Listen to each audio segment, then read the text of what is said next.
To another episode of Attacking Third, a CBS Sports soccer podcast. I'm Sandra and Herrera, lead NWSL writer for CBS Sports, joined today, as always, by my colleague and co-host Lisa Roman, broadcaster and analyst for CBS Sports. On today's segment, we're going to be doing a midweek recap for you all. We've got one game to recap for you all, and then we're doing an NWSL weekend preview. So lots of matches to get through today. Before we get into all that, a quick reminder to subscribe to us on YouTube for NWSL extended highlights, exclusive interviews, our live recaps, and so much more. YouTube.com/attacking third. Hit subscribe.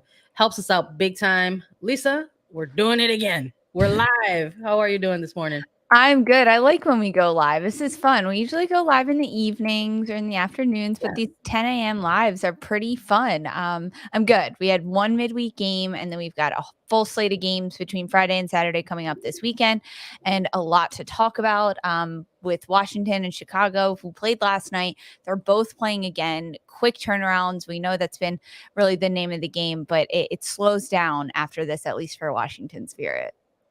Yeah, finally, it sort of maybe feels like if you're on the Spirit side of things, or if you're even a neutral who just takes a look at their front load of the early season here and say, gosh, that's a lot of matches. So it sort of feels like a clash in multiple ways with this game that we're about to get through with Washington Spirit versus Chicago, because for the Spirit, it's like the tail end of this sort of very exhaustive match heavy schedule, and then you've got Chicago Red Stars, who are really in the beginning stages of their next one. I think they've got a similar vibe coming up, where it's several games over the next like 12 days or so.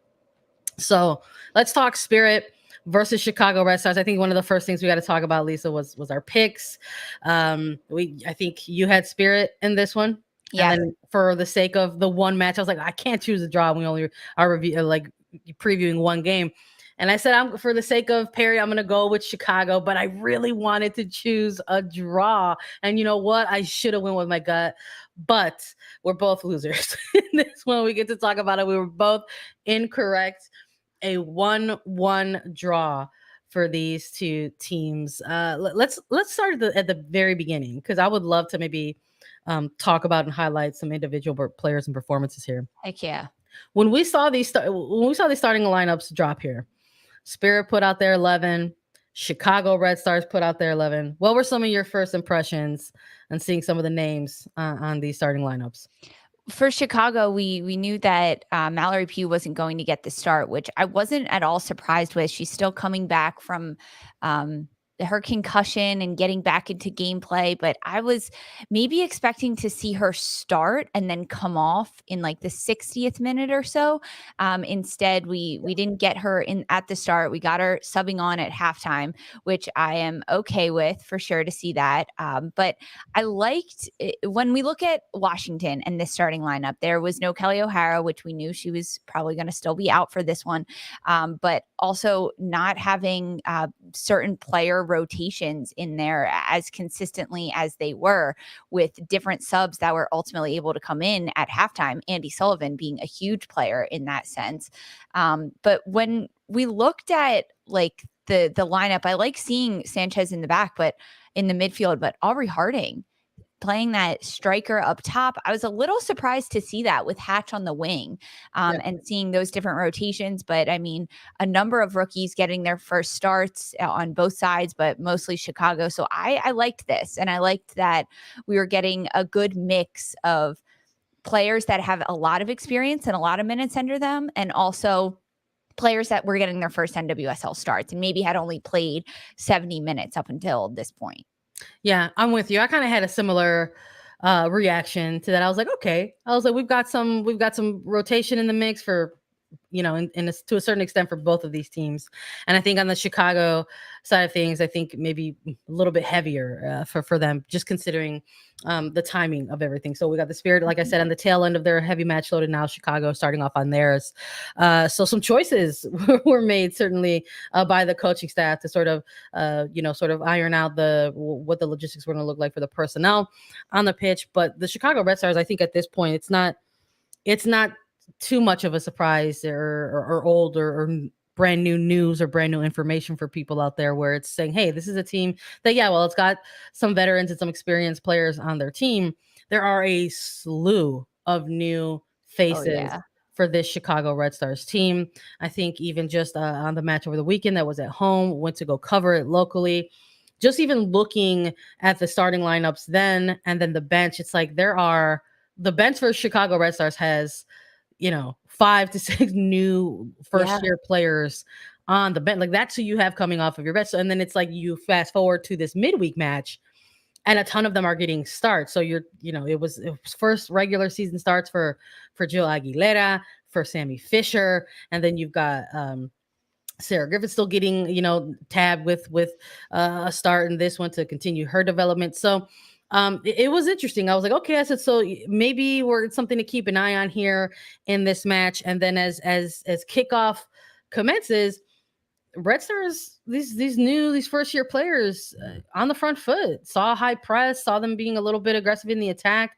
And you have to wonder if maybe part of it was, maybe just due to lack of experience. And that's not me paying an ill, compliment. It's just the truth. It's just their first year players and they're still getting adjusted to the pro level. So you have all these great opportunities from this Red Stars team being able to just get a bunch of different looks in the final third, which is promising in itself for a bunch of first year players, but just not being able to get the finishing. They did get on the board early. We're talking like within the opening 10 minutes, and it's Sarah Griffith, the rookie, sending in some service, and Ella Stevens is there to put it away. And all of a sudden you're like, okay, these young ones are out here making things, a difficult day for Washington Spirit to start things out. Exactly. I mean, that was really fun to see. And also having Sarah Lubert on the bench. She ultimately did sub into this game. She got about 25 minutes or so for Chris Petroselli and the Chicago Red Stars, but good to see her back in a jersey on a bench and also on the pitch getting minutes. But yeah, this quick start for Chicago. I mean, at the first 10 minutes of this game, Washington looked heavy-legged. They looked a little tired. They were trying to get the ball underneath of them, and Chicago was controlling a lot of the possession, especially in this first 10 minutes, and getting the ball wide, sending crosses in. And this combination play between Griffith and then Ella Stevens in the center was really well done. I mean, yes, the attack of it was so great, and the cross in had great texture on it, curling towards the back post. It was a great run by Stevens. She just notches her head on it and flicks it on towards the back post. But defensively, hello, Washington, where the heck was your defense? Emily Bonnet standing right there.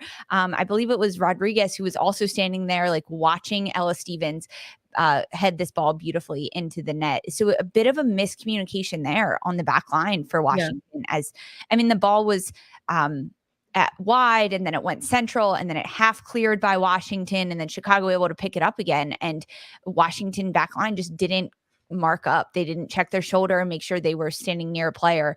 But it was a really good goal to see from Chicago, a team goal as well. And that set the tone at the start of this game. And it was kind of like, oh, okay, Chicago is here to play, and Washington looks a little tired, at least for the first 15, 20 minutes of this game. And then things started to open up a little bit more, and we started to see a little bit more freedom from players for Washington Spirit, like Ashley Sanchez, Trinity Rodman, Harding even. But the midfield, Taylor Elmer, I think she had a pretty good game in the midfield for Washington going up against Chicago's midfield. That is a really good midfield with Nagasato and DiBernardo in there for sure.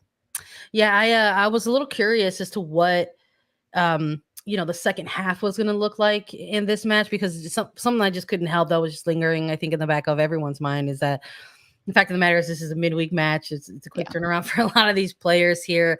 What is going to be the minute or the moment where we maybe see a shift in intensity in a game like this, where maybe it kind of turns into a little bit of a grind, a little bit of a slugfest, more like a slogfest, I should say, just where you're just maybe have heavy legs and you're trying to just kind of get through it.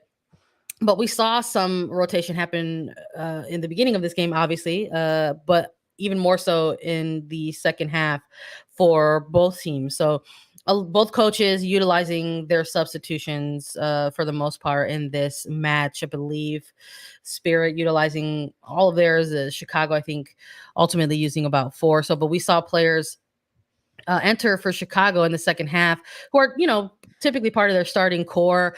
We saw a player come in like Colaprico, Pugh coming in for the Red Stars, Ava Cook getting a chance to go out there. So obviously, like some planned things here to bring off a DiBernardo, a Stevens, a Fisher, try to maybe at this point you have a very narrow lead. So maybe at this point, some of the mindset is, yes, it's planned, but then possibly, hey, maybe we can actually get out there in this second half with this particular group of players and try to actually win this thing and get all 3 points. Because when you're thinking about shifting into Colaprico, who's another defensive mid, kind of maybe shut things down there, or Mal Pugh or Ava Cook, who's also been doing well in her first year, maybe you're getting a run at those back lines and trying to secure a win. But we just we didn't see that for the Red Stars, which is, I'm laughing because in post game, head coach Chris Petroselli basically did the same thing and basically said that there was a game plan in place to maybe even utilize all the remaining subs and possibly bring some more substitutions on. But that with the players they brought in, they felt that maybe they can go out there and win. And he actually joked that it didn't turn out in their favor, because I think if you're the Spirit side of thing, I mean, you got some really pretty good assets coming off the bench too. Yeah. You got an Andy Sullivan coming into the mix, and I think that that's a pretty big asset to have if you're the Spirit side coming into the second half.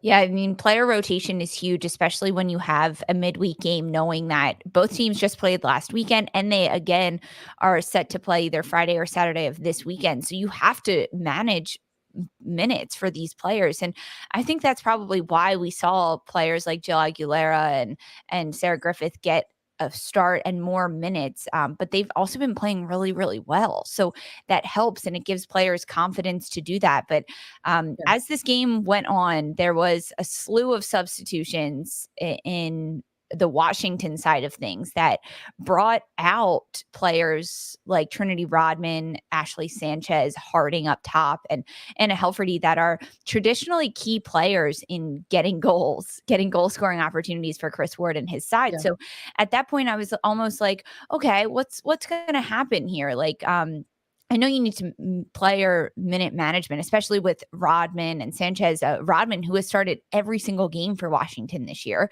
the only player to do so. So because of that, seeing those players rotating out and Amber Brooks coming in and Helferty getting out, who is an engine for Washington, she can just run.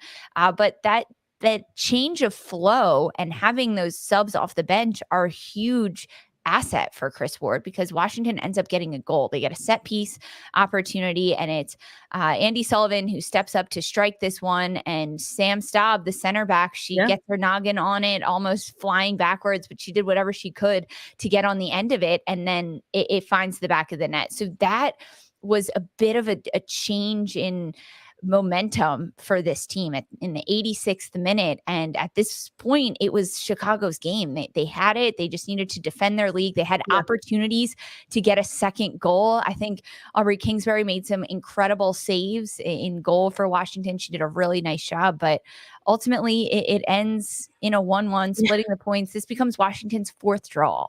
Yeah. In a row. We were chatting a little bit off mic, and I'll bring it on here to the live, but you know, it was so evident a certain moment in this game. It did sort of hit midweek o'clock where it just sort of looked like the players were definitely just trying to get through into the match and sort of just reach its conclusion. And for the Chicago on the Chicago side of things, I mean, this is another dead ball situation that they conceded on. And you know, at the game against Portland, two corner kicks. Chatted with Kayla Sharples about this after the game, and she expressed, you know, some frustration in that's not just one, but it was two in one game. And this is something that's been occurring for the Chicago Red Stars team, that she expressed that there's a certain level of frustration that comes in when you are a team that is kind of pretty organized defensively and is presenting a really good defensive shape throughout the match, only to then concede on a set piece situation. And I was a defender that can be kind of frustrating, and talked about that's something we got to work on. And then this is another game where that happens. And you don't want to become this type of team where all of a sudden there's a ton of footage out there on how to beat you on a set piece. So we'll see what the Red Stars, do moving forward. It's an area where they all agree that they have to work on. And as you mentioned, it's not something that you want opponents to know about you, but every team in the NWSL is aware right now that you can capitalize on set piece opportunities against Chicago. So when teams get those opportunities, whether it's a free kick in and around the box or a corner kick or basically any free kick on the attacking half of the field, those teams are gearing up to get a goal. They look at each other and they say, okay, this is it. This is a weakness for them. We need to capitalize on this and make the most of our chances. And we saw that from Washington. They were able to do that. They had another one towards the very end of the game that was just off the mark. It wasn't even put into play by Andy Sullivan there. But those are the moments that it can hurt a team. And for Chicago, they need to turn that around very quickly before Saturday, because that can hurt them if it's just one lapse in moment. When you're controlling so much of the game, you have so much possession, you have so much momentum. A set piece can change everything for a team, especially if you concede on it. It's we'll see what happens for both of these teams moving forward. Goodbye to Segra Field for now. We won't miss you in the meantime. No. We have some other games to actually preview now, and we're going to do that right after a quick break. Shall we begin? Step 1, 2, 3. That's perfectly normal. It's an honor. Here we go. Why are you so handsome? My dad was the weatherman.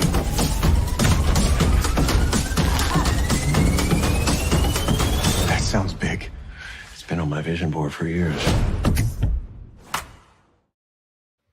All right, weekend NWSL action. We've got games going Friday through Saturday this upcoming weekend. We've got Houston Dash versus Orlando Pride. Friday kicking off at 8:30 p.m. Eastern. Portland Thorns versus Angel City Friday at 10:30 p.m. Eastern. And then Saturday is a quadruple header. Chicago versus OL Reign at 3 p.m. Eastern. Gotham FC versus Washington Spirit at 7 p.m. Eastern. Racing Louisville versus North Carolina Courage at 8 p.m. Eastern. And Kansas City Current versus San Diego Wave at 8:30 p.m. Eastern. We're going to go through all these for you so you know which ones you want to keep a close eye on. Let's start with Friday's games. We've got Houston Dash versus Orlando Pride. Lisa, who are you picking in this one and why? I love this matchup between Houston and Orlando. Both teams are scoring goals this year and getting them in crazy ways. For Orlando, they're coming off of a 2-2 draw with Washington, where they got both of their goals in the stoppage time. So 95th minute and the 97th minute. There's something about fight till the end for Orlando that they have. And when you look at a side like Houston Dash, frankly, they have a player like Rachel Daly that just has so much fight in her individually that she can carry an entire team. Between these two sides, though, they need wins. I mean, when you look at them in the standings, Orlando, they need to get on the winning side of they're 2-2-2, and they just got to get some wins under their belt. And this is an opportunity against Houston to do that. Can Orlando score early? Can they hold a lead in this match? Can they continue to battle? I mean, these two sides, I like this matchup, frankly. I like this matchup a lot. I could see it ending in a draw, but I don't want to say that. I'm not going to start off Friday in the evening with a draw. I'm not going to say that. I think I give this win to Houston in this matchup. Houston's a team that also needs to get a win under them. They're coming off a 1-1 draw over North Carolina last weekend. But this is a good matchup, and Houston playing at home, they have the upper hand over Orlando. I give the win to Houston in this one. Who do you have between Rachel Daly and the Sydney Leroux of it all? You know what? That's I think that's a matchup that folks are going to be keeping an eye on, right? We're doing this live with everybody on a Thursday, so something like availability reports aren't released quite yet. So we're sort of going in blind in terms of players that might actually be available in this one. But in the event that it's a pretty clean slate for all teams involved, I think folks are going to be keeping an eye on that when you're looking at a Daly for Houston, or if you're looking for a Leroux in Orlando. I'm with you as well. I think that for Houston, they want to get in there and put a good result together and maybe get a win at home for their fans. They've been putting up some some decent attendances that we've been seeing in the couple games that they've had, but they've yet to be able to come out and deliver a victory at home. But that's even with saying that, they've been incredibly competitive in the couple fixtures that they've had out in Houston.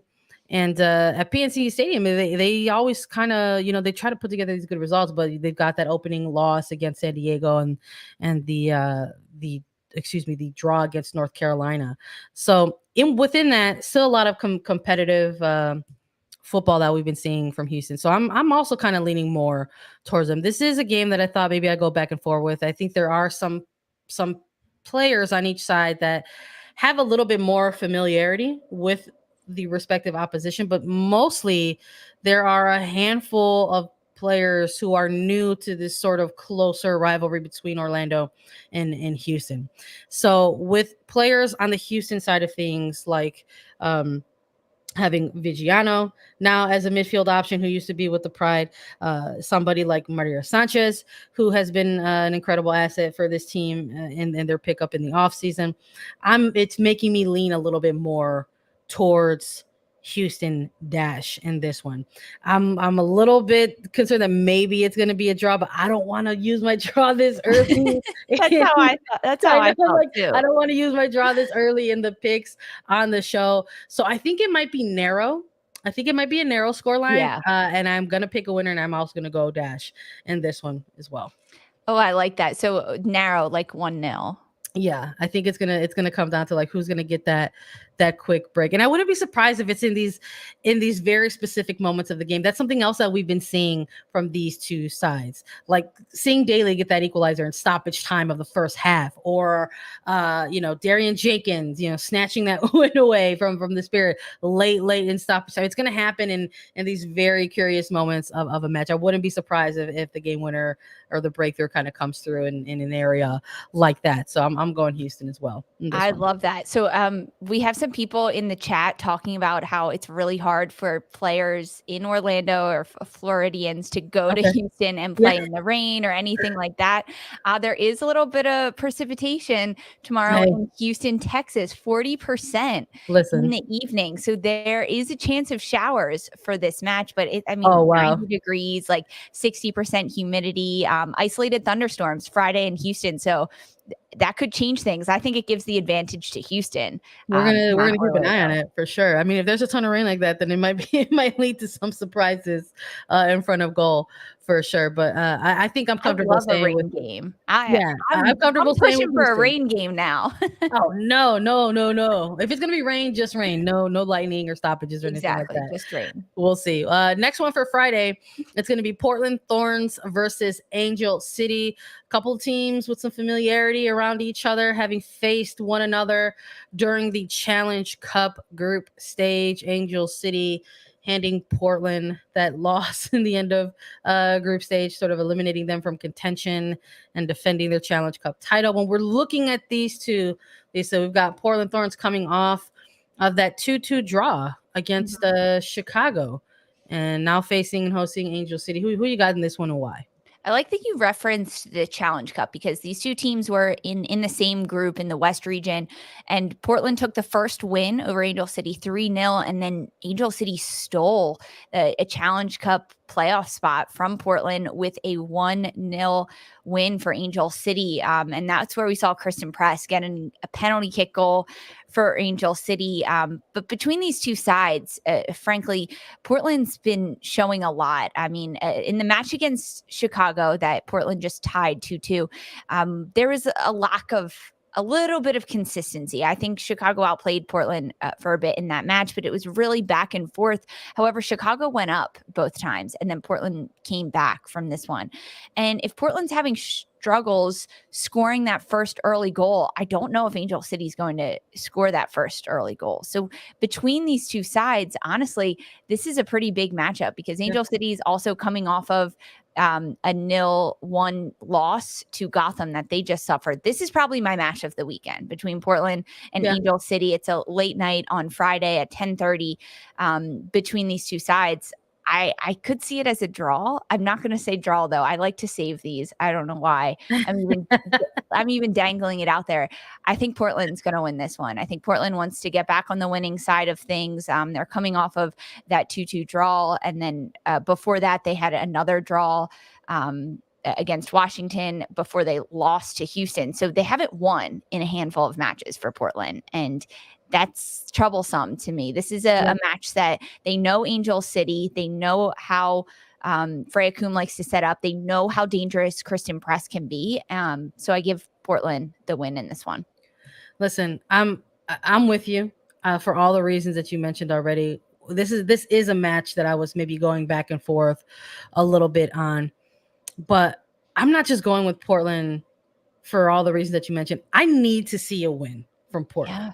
I need to see it. We have not seen a win from this Portland side since April 30th, their home opener, the regular season opener, that 3-0 win against Kansas City. And it's just been a ton of draws, and they had that 2-0 loss against Houston as well, which was something a little bit of a quick turnaround for them. Mm-hmm. And they had a little trouble with at home. And then now coming off of this 2-2 draw against Chicago. And I believe I mentioned this in the recap of that 2-2 draw, that there was something about getting to watch this Portland Thorns side live. Mm-hmm. And to get a bigger picture and see the actual full spectrum of this team and the things that they've have working for them, or the things that they're still currently developing. I'm very impressed with Sam Coffey in the middle for them. I think that she's been, rising to the challenge in her first year. Not really seeing a struggle for me from me in terms of that making that leap to the pro level. I really do like what she's providing for them in the middle there. And I really like Sophia Smith and what we've been seeing from her in 2022.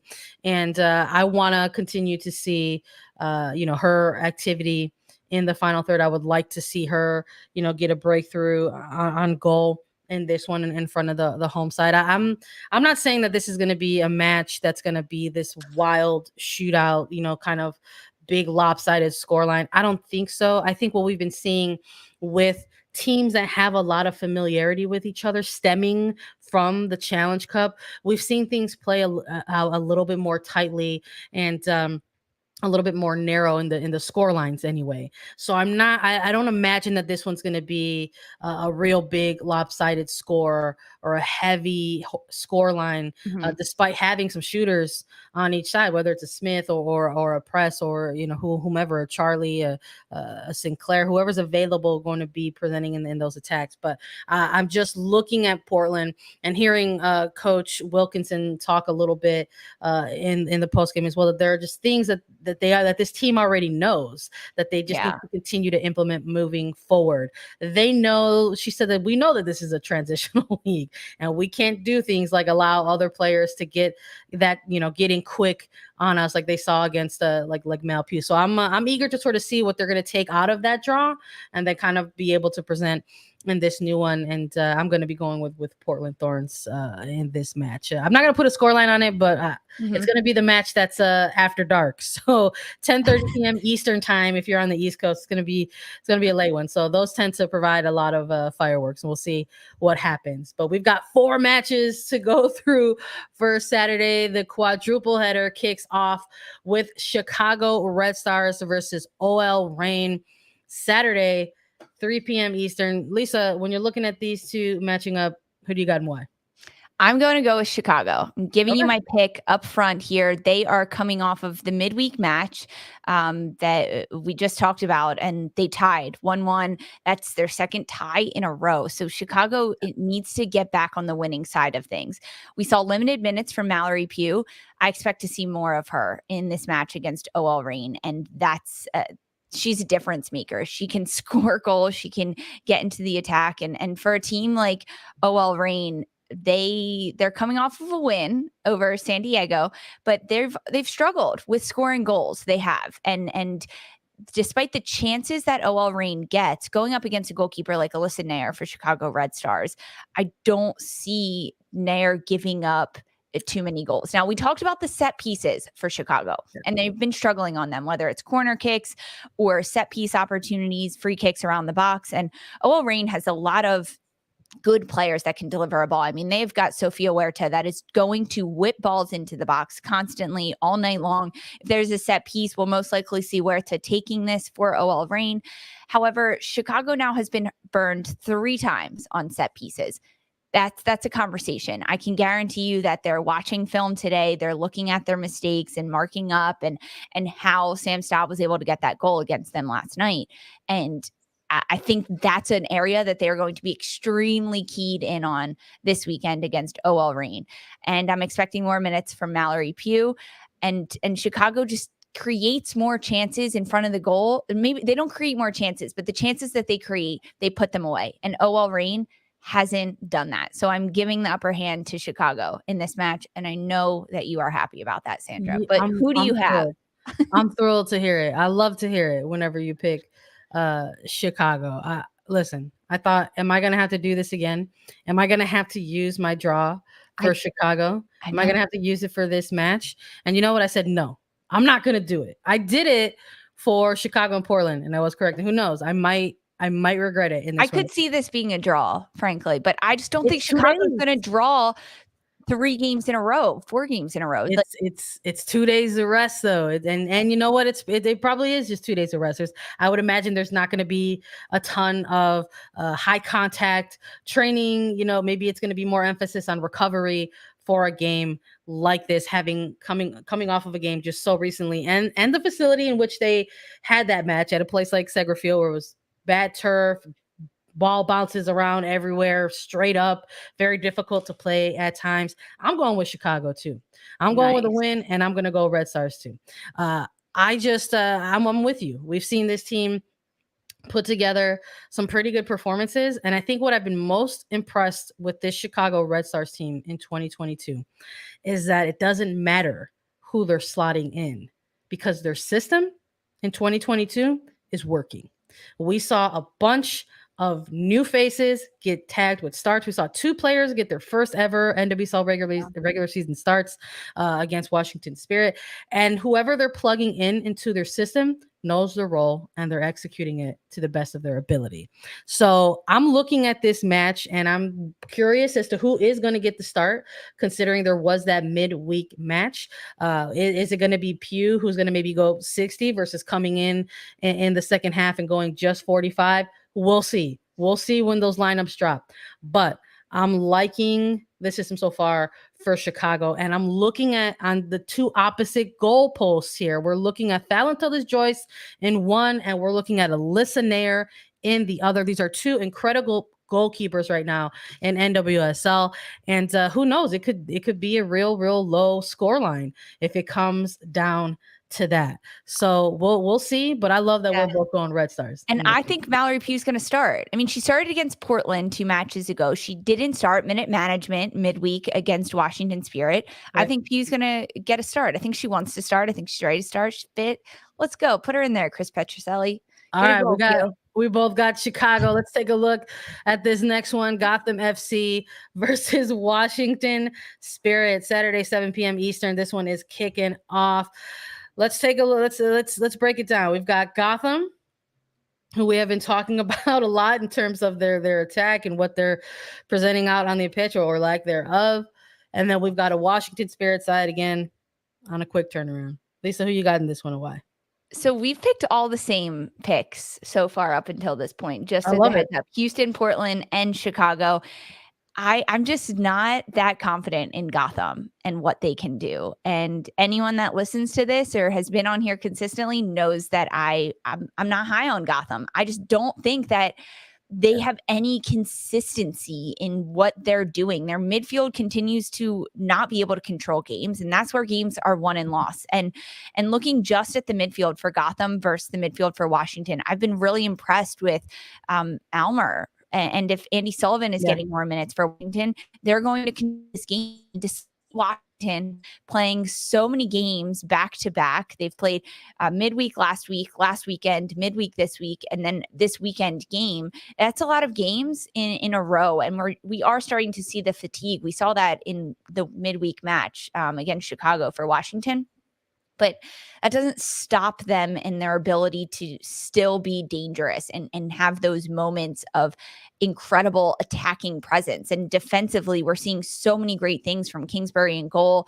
I think Sonnet can do really well in possession for Washington. They can build out of the back, and they have Staab in central back as well. I give Washington Spirit this win over Gotham. I need to see more from Gotham in their consistency, and we haven't seen it. When Gotham's forwards get the ball, they're not taking advantage of the opportunities that they're given. They can get in behind back lines. They can get on a break and create really good scoring opportunities, but the ball, it's like their brains are a half step behind their bodies, or their bodies are a half step behind their brains, and the players aren't on the same page across the board. So I give Washington this one. For you, who do you have? Is Scott Parkinson going to get a win for Gotham? Listen, I hear you 100%. I'm with you. I feel like when it comes to you and I hopping on A3 and we got to chat about Gotham, we're finding ourselves having to repeat ourselves when it comes to this team, because we're just not seeing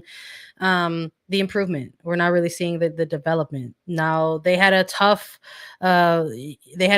tough one where they came out with the win, a narrow scoreline. But this is a team, when you're looking at some of their overall, the data around them. I mean, they're ranked last in the league right now, and even total touches on the ball. They're ranked last in expected goals. They're ranked last in expected assists, in their XA versus their XG.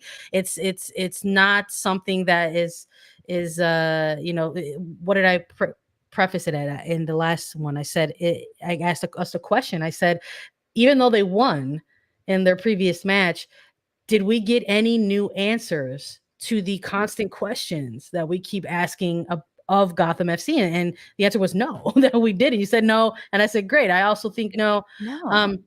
The other thing that I'm looking at in this one, when it comes to making a pick, and I'm going to give it here, it's going to be, I've saved my draw for this one, but I'm going to tell you why.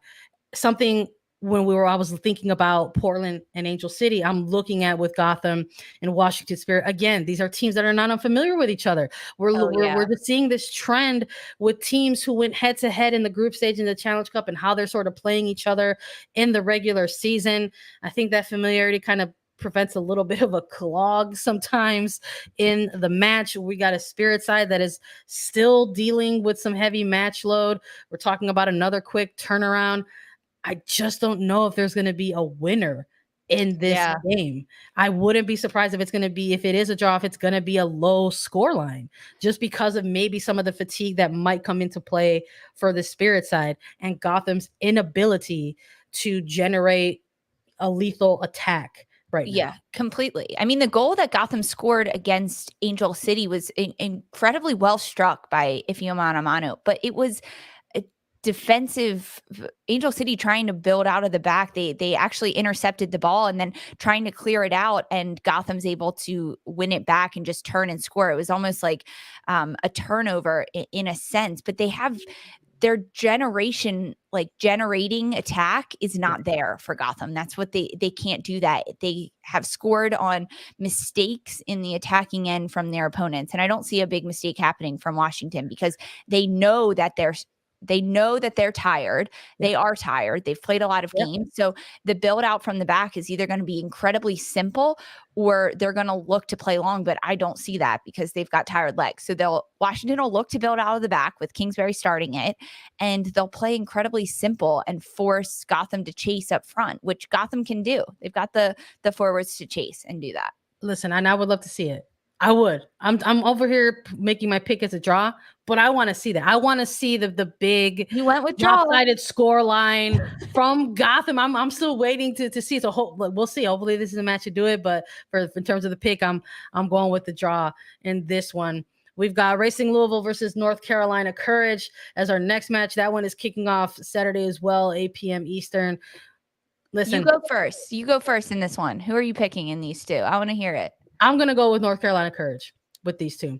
I said I went with Racing Louisville. I like what we've been seeing from them. I love what we've been seeing in some of the duos. I said on their team. Mhm. I'm liking what we're seeing out of Savannah DeMello. How she and Jalen Howe are kind of developing in this midfield together with Racing. I'm really liking what we're seeing between Lauren Millay and Jess McDonald. And they went on an undefeated streak there. And I said if they were going to make it to 5 undefeated in matches, that I was going to come on here and ring that bell and say, why aren't we talking more about Racing Louisville? But they dropped it. They dropped the ball. So I can't come on here and do that. But they're hosting this one in Racing. And I'm looking at this North Carolina Courage side, and they have struggled in their regular season. Some of the success that they had in Challenge Cup to kind of maybe translate that over into the regular season. And some of the challenges within that have been, not having a lot of time to develop a rhythm. They had the overlap due to the extended run that they made in Challenge Cup. They had a game postponed due to players out under COVID protocol. They've had a couple players out due to illness or injury or otherwise. It's tough to develop chemistry in your regular season when you kind of have some of these breaks within it. But a big thing for me, we don't have an update on Caroline, but Yeah.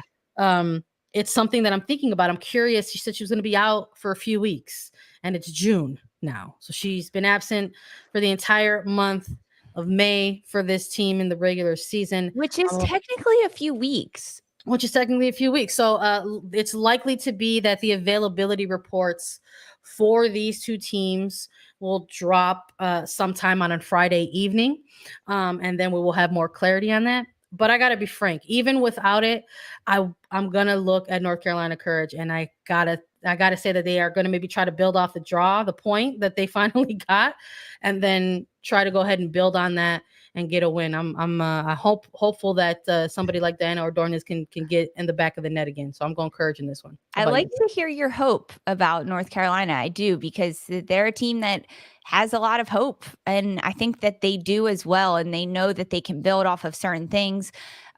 Without the availability report, this is a little bit difficult for me to pick. With Caroline in the mix, I don't think that is this your draw. This is my draw. This is my draw. Completely my draw. So with Caroline in the mix, I don't think she'll get 90, right? Like right. You don't go out that much, and you've got to build yourself back up. So say Caroline is available, whether she starts or comes off the bench, it will help North Carolina. It'll give them a lift. I think I see goals in this one, maybe a 1-1, but this is definitely my draw. What we've seen from Racing Louisville has been good. Not just good, but really consistent, because not only are they scoring goals and able to do that, but they can also keep shutouts. And this is also a Racing Louisville team that knows that in order to win games, you have to get on the board and also keep a shutout. And that's what they've done in the games that they have won. 1-0 over Gotham. They did 1-0 over San Diego Wave. So the fact that they can keep a shutout is really promising to me, and also score goals. And we've seen Racing Louisville score goals in a variety of ways. They've forced own goals. They've scored goals on set pieces. They've done breakaway opportunities. They've seen shots from distance as well. So because of that, I'm going to go with a draw in this one. I know. Listen, I respect it. Yeah, I see a 1-1 draw. I'll even put a score line on it. I respect it. Honestly, I think we are trying to do a good job of not always going with a draw. Maybe try to pick a winner or loser, but sometimes you got to just settle for it. And I'm with you. I think maybe this one could have the makings of that. But let's close it out with this final match. We've got Kansas City Current versus San Diego Wave. This one's going to be kicking off at 8:30 p.m.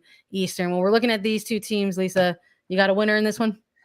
I do. I have San Diego winning. San Diego has been really fun to watch. This is a team that has proven that defensively that they can play well throughout the NWSL, which is not an easy thing to say. And they can also score goals. I mean, they're coming off of a loss to OL Reign that happened last weekend, but before that, they've scored a lot of goals in this season. And Kansas City is a team that's been struggling with getting on the board and staying on the board. I mean, when we look at their goals against, 9 for this year. So defensively, there's been some breakups from Kansas City. And if Alex Morgan can get on the back shoulder, San Diego has a lot of different attacking weapons that can score goals, that can get in behind. I think defensively, they're very sound. They're just getting stronger in their back with Dahlkemper, Germa, and Sheridan. They've been at the top of the standings for the entirety of this regular season. And that's something that makes me think they're about to slip and start falling down a little bit, but not against Kansas City. Yeah. I honestly see a couple goals in this one, maybe like a 2-1, but I still have San Diego Wave taking the win in this match over Kansas City. But I mean, with players like Kristen Hamilton and Mace, Edmonds has also been doing tremendously well. Kansas City has a lot of really good rookies with Luera and Elise Bennett, but the consistency from those rookies isn't quite there yet. Yeah. And we're seeing a bit more consistency from San Diego throughout this year. So I have the Wave in this one. I'm with you 100%. I think while we were happy to see Kansas City find some success in the Challenge Cup, similar to North Carolina, they've struggled to make that transition into the regular season. So that hasn't really translated. And part of it, again, similar to North Carolina, could be the fact that they've been dealing with some key players who are missing. They know that they are going to be without Lynn Williams. That's not new. That's a season ending. Sam Mewis is someone who has, a little bit of a longer recovery. There was a moment in time in which players were impacted by COVID-19. So they have struggled to find a rhythm or generate a rhythm in this regular season as well. And while there are a ton of new pieces and new faces on Kansas City that I'm very excited about, whether it's Alex Loera or Elise Bennett, I just don't think that's going to be enough in this game against a Wave side that's led by Casey Stoney and Alex Morgan at the moment. And honestly, coming off of that win, they finally got the breakthrough. They got their first 3 points of the season, but it was not a pretty impressive game from them going up against Racing Louisville. That match, we want to talk about a little bit of a slog. That one was absolutely a slog over the course of Memorial Day weekend. They only recorded 4 total shots, 2 on target, and then were able to get the breakthrough very, very early on a penalty. So it's the third minute and a PK from Lola Bonta. And it was a mistake by Racing Louisville to foul in the box. I'm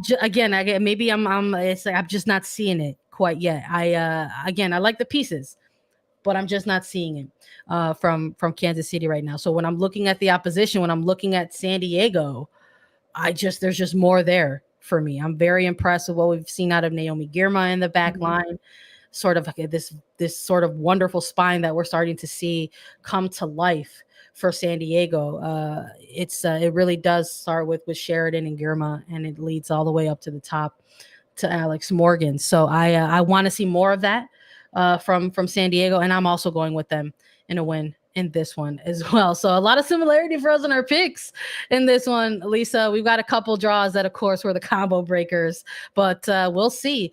We're going to be back here to recap these matches and see if we were correct or incorrect, and we always love chatting about if we were wrong or right. But thank you all so much for joining us. As always, we appreciate you so much for listening to Attacking Third. You can follow us on TikTok, Twitter, and Instagram now at Attacking Third.